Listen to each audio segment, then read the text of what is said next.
Hi there, in this screencast I'm going to actually make the sprites that are going to be competing against each other in our button bashing race, in our Flappy Bird themed button bashing race I should say. So let's get to it. Okay, so I need to make two rectangles because each rectangle is going to contain the image for our sprites that are going to be racing across the screen.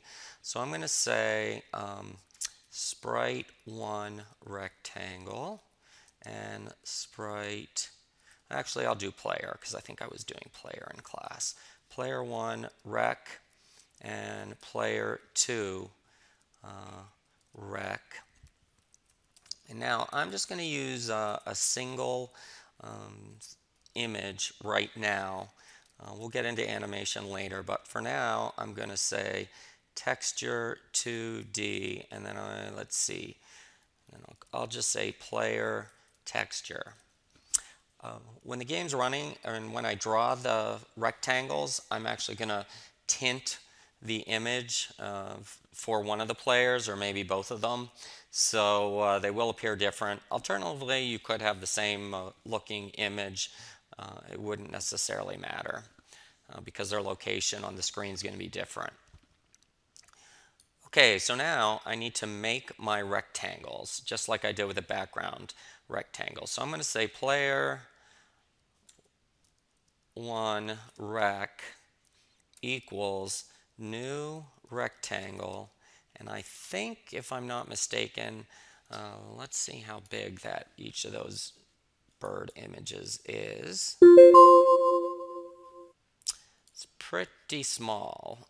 Okay, so let's say 50, I'll say 100, and then we want to, oh no, I'm sorry, this is the position.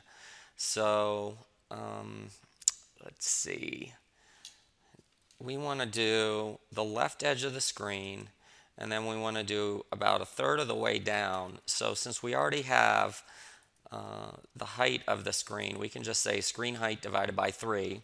That'll be 1/3 of the way down, and then I'll say 100, 100.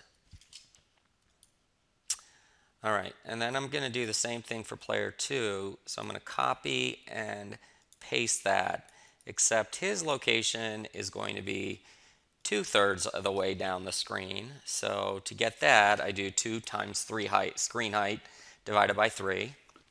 And now let's see. Okay, I already imported the images, but I do need to assign them to the player texture variable. So I'm going to say player texture equals this dot content dot load, and this is in the load content method of my game. So Texture2D, and then I'm just going to use for now bird 1. All right, now I'm ready to go and draw my rectangles. So in between the spritebatch.begin and spritebatch.end, and after the statement where I draw my background image, I'm going to say spritebatch.draw, and I'm going to use the player texture, and let's see, then I need the player 1 rec, and I'll do color.white for one of them, and then I need to do the same thing for the other one.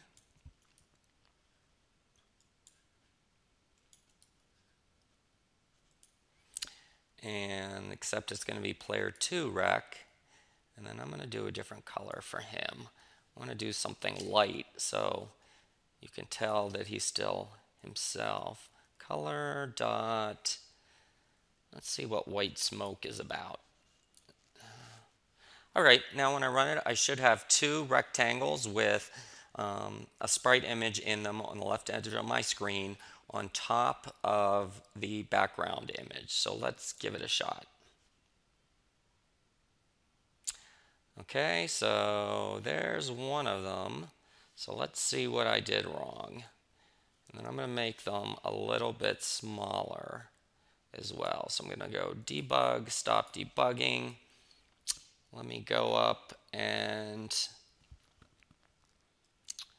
make them 50. And it looks like the width is bigger than the height. So let's do 50 by 70. If you do any of the sprite images from that massive list, most of them are 100 by 100 with just a few exceptions. Okay, so let's see. I wonder if that color dot light, well, let's run it again. See if at least, okay. So, question is, which one is that guy?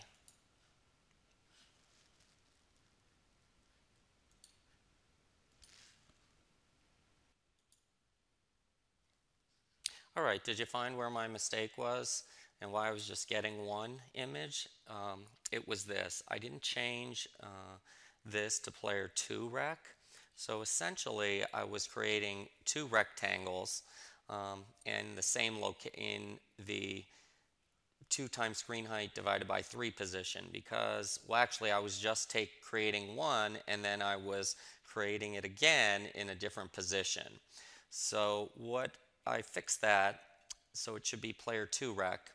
And then also I found that if I change the width and height to 60 and 40 for my rectangles, I got a little bit less distortion and a correct aspect ratio. Okay, so let's see if this works. I'm going to do light blue, see if, and then for color for the other one, let me do white smoke again. All right, now I should have 2 sprites. Yes, I do. Okay, now the one of them looks like he's going to collide with the pillars. So that's the one that's the second one, or player 2 rec. So I'm going to change him and I'm going to subtract 50 pixels from his Y location. So let's do that.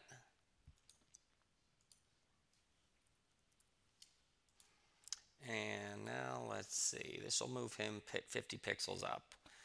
And so that he's symmetric, let me try subtracting 150 pixels from him where he was. It's a nice thing about being the programmer, you make the decisions about where your sprites end up on the screen. All right, that looks good.